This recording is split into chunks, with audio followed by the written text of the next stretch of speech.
Selamat pagi bro, ketemu lagi dengan kursus mekanik ABSS.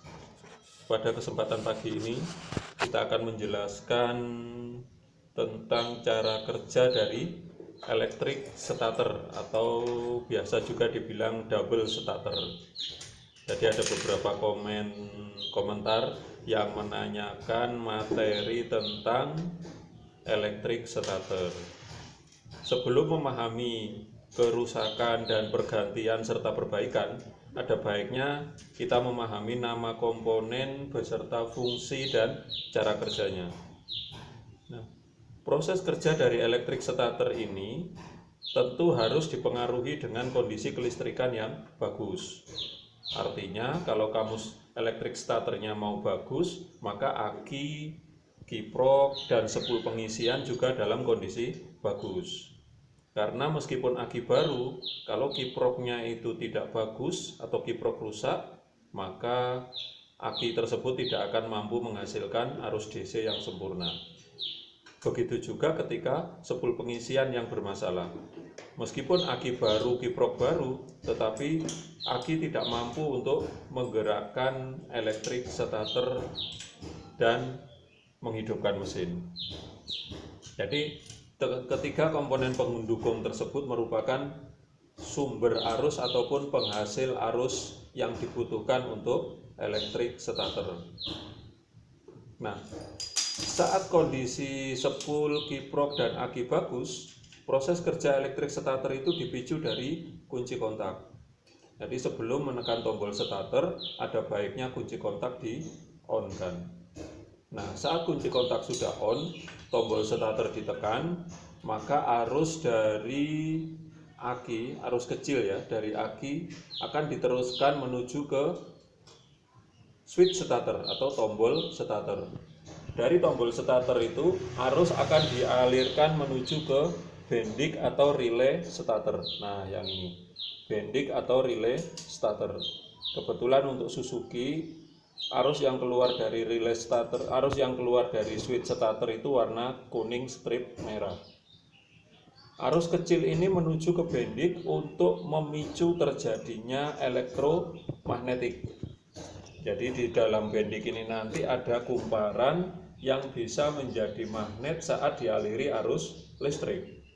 Lalu untuk apa? Magnet tersebut digunakan untuk memicu terjadinya hubungan antara arus besar dari aki menuju ke motor starter.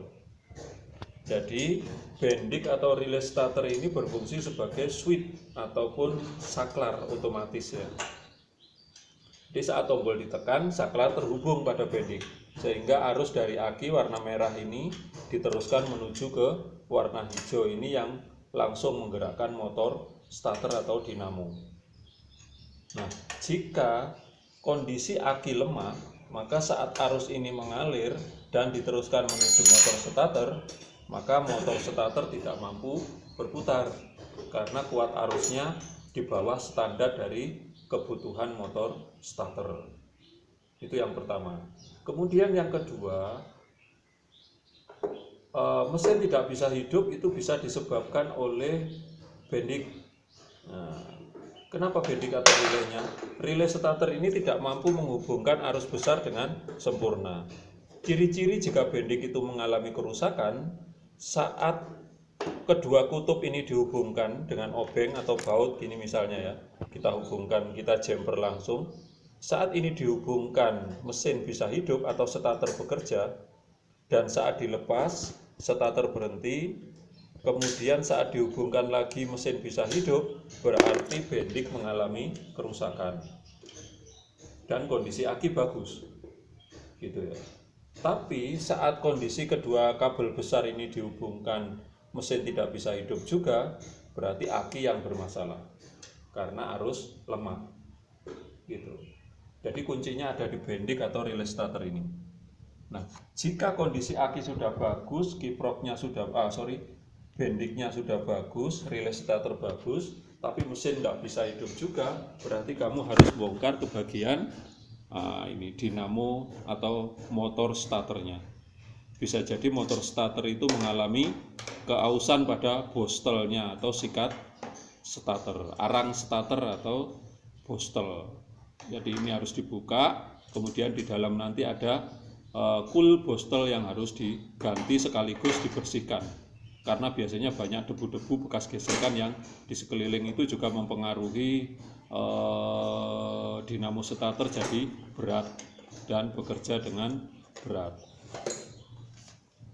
Nah, jika masalah ini sudah dan dilanjutkan ke masalah yang ada di dalam mesin, karena di situ ada beberapa komponen juga yang membantu kerja dari electric starter. Di antaranya ada one way cloth atau peluru penyearah. One way cloth itu nanti fungsinya untuk mengikat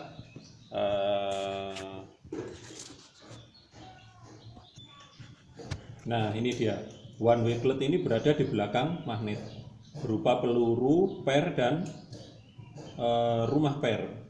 Jadi ketika dia nanti akan ada putaran pada gigi reduksi yang besar ini, ketika gigi reduksi berputar, maka peluru penyearah akan mengikat magnet. Saat magnet terikat, kruk as ikut berputar dan mesin hidup. Itu fungsi peluru penyearah. Nah, apa yang terjadi jika peluru penyearahnya aus atau peluru penyearah rusak? Saat motor starter itu sudah menggerakkan gigi reduksi, peluru penyearahnya tidak mampu untuk mengikat magnet. Ketika magnet tidak berputar, kruk as juga tidak berputar. Jadi gigi reduksi atau gear besar ini berputar sendirian, tidak mampu menggerakkan kruk as dan piston sehingga tidak terjadi penghidupan mesin. Nah, ini kuncinya berada di peluru penyearah ini.